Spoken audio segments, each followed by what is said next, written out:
Chairman.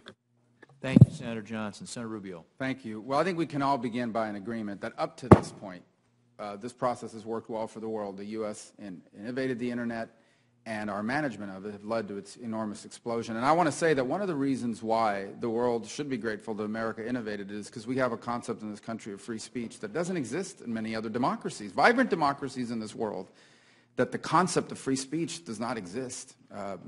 And so that has governed the way in which the Internet has developed here and around the world. And for better or for worse, there's a lot of free speech on the Internet, as we're all aware.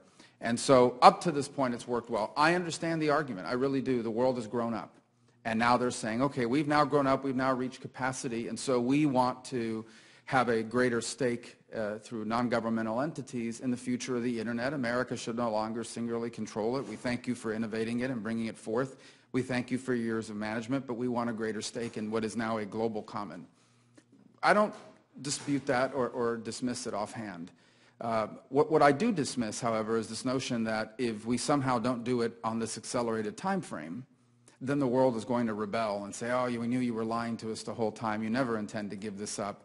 And that somehow this is going to give an excuse, for example, to China or Russia to argue to the world, that's why we need our own internet domain, our own internet regulatory framework apart from the United States, because this stuff doesn't work anymore. And the reason why is because I think irrespective of what we do, China is going to move forward. I have here, for example, from NTIA, dated May 16, 2016. It writes, in March of 2016, China's Ministry of Industry and Information Technology issued draft measures that would require all internet domain names in China to be registered through government licensed service providers that have established a domestic presence in the country and would impose additional stringent regulations on the provision of domain services. It goes on to say, these regulations would contravene policies that have been established already at the global level by all internet stakeholders, including the Chinese. So my view and my prediction is, I don't care how fast this moves or what we do, China is going to try to take over at least as much as they can what the Internet is, because it's a threat to their government control of their society. There's an article somewhere today, I only read the headline, didn't get a chance to read the body of the article, but it said that one of the unfortunate things that's happened in China is it proves that Internet control works. It's one of the first things these regimes try to do, and of course China will try to use its growing economy as a leverage point on the world. If you want to sell to the over billions of Chinese people, then you're going to have to register domains under our system that we've created. So I think that's going to happen anyway.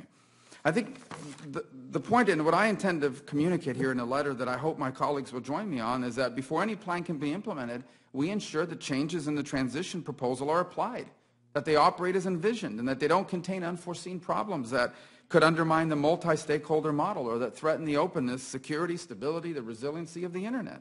So I plan to communicate this formally to the administration in a letter later today, and I welcome any of my colleagues on this committee to join me in making sure that we're not the ones who get this wrong, that we're not the ones on the wrong side of history, who, because of international pressure, because of these arbitrary deadlines, we proceed hastily to give up one of the greatest promoters of democracy and free commerce in the history of the world, the free and open Internet. I honestly don't believe that proceeding cautiously on this is to our detriment, and I think fully understandable given the scope of what we're talking about here.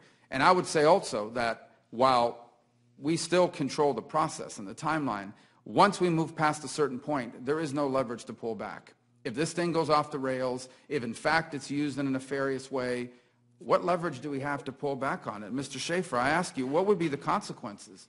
If we didn't do a soft transition, what would be the consequences of not doing a soft transition by allowing, for example, the NTIA contract to expire in 3 months?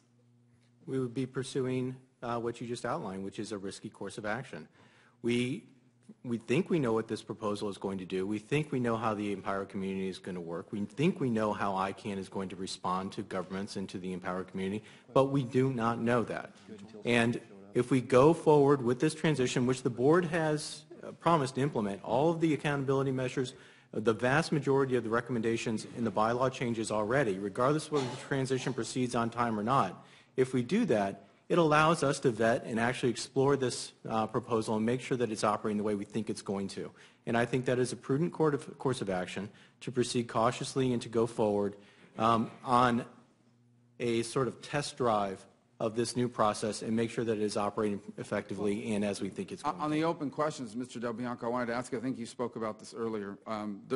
the revised bylaws for the ICANN board that they're currently reviewing seem to send a mixed message in terms of future jurisdiction. In particular, the revised bylaws do not include a fundamental bylaw that would solidify ICANN's locus as in LA County or the U.S. generally, which the U.S. Chamber of Commerce and others have sought since their transitions announcement in 2014. Furthermore, the 2009 Affirmation of Commitments includes a provision that ICANN remain headquartered in the U.S., but that commitment is not enshrined in the revised bylaws. On the other hand, the revised bylaws are rooted in California not-profit law and include a provision that the principal office of ICANN remain in LA County. So what assurances do we have can be provided that ICANN will remain headquartered, not just maintain a principal office in the U.S., considering these deficiencies as it currently stands? Thank you, Senator. I'm not a lawyer. I'm a tech entrepreneur and a businessman, but lawyers tell me that the principal office for the transaction of business is the term they use for headquarters, and that is in the bylaws. It's in Article 18, that the principal office for the transaction of the business of ICANN shall, not is or may be, but shall be in Los Angeles. That's in the bylaws. If ICANN attempted to change that bylaw, the community itself could block that change. But that's not enough. I said belts and suspenders in my opening remarks. The suspenders part is in the Articles of Incorporation, where Section 3 says ICANN is organized under California nonprofit public benefit corporation law. And for ICANN to try to change the Articles of Incorporation would require a 75% support from the empowered community. So ICANN will have a U.S. presence, a legal presence, and a headquarters presence unless the vast majority of the whole Internet community decides at some point that they don't want it to have that. Now, none of that would interfere with your ability to protect American citizens and businesses from whatever ICANN would ever do, because jurisdiction flows anytime that an entity like ICANN is affecting the interests of Americans. It really doesn't matter at that point on the U.S. jurisdiction. And Senator, you talk about this notion of an accelerated timeline. So I took the liberty of displaying a board, which I created about a year and a half ago for hearings in the House to show the timeline on this transition. So it's 2 years long, and it's had multiple tracks, the accountability part, Andrew Sullivan's technology part, and a tremendous role for the U.S. Congress and administration as well as civil society. So we've had plenty of opportunities to work our way in to this multi-hundred-page document, but you can't test the document. Almost everything we're doing in our new bylaws affects how does the community react when things go wrong, when there's a disagreement with ICANN's board. You see, because every day ICANN will get up and put their pants on and do business the same way they always have. We can't test extreme emergency measures such as we've built over any period of a few months or even a few years. So the notion of a delay, I'll close quickly, I'm using your time and I'm very sorry about that, but the notion of a delay simply sends the signal that the U.S. believes that the role we hold is so valuable we're not giving it up, and we've reiterated to China, Russia, and the United Nations that they want to step into those shoes, and that's the biggest danger of a delay. Yeah, and I would just say, look, I can't speak for anybody else. Maybe others never want to give it up. Okay, I'm telling you from my perspective and my engagement on this issue, it's not about not giving it up at some point. It is about what would do it the right way, because it's an irreversible decision in many, many ways, and it comes in light of increased authoritarian measures around the world, in places like Russia, in places like China, over the Internet.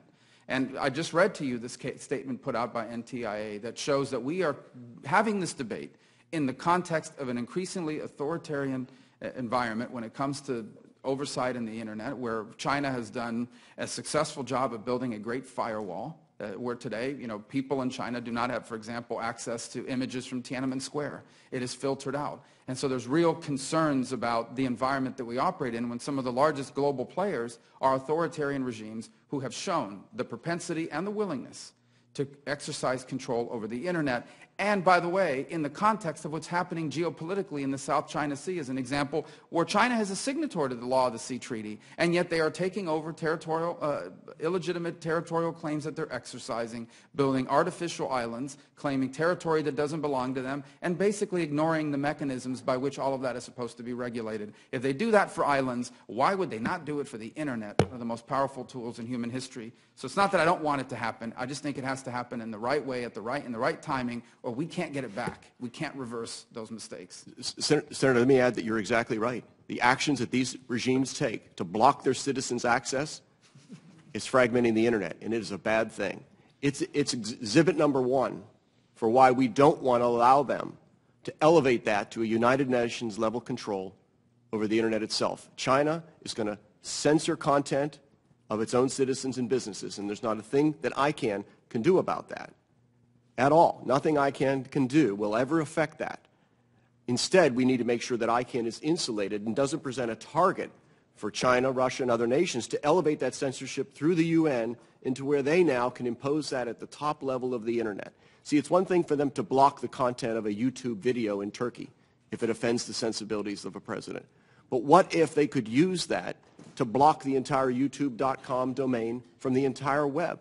You see what I'm saying? That we can't allow that censorship to creep to the core. The best we can do is recognize that nations will censor at the edge of the internet. Thank you, Senator Rubio.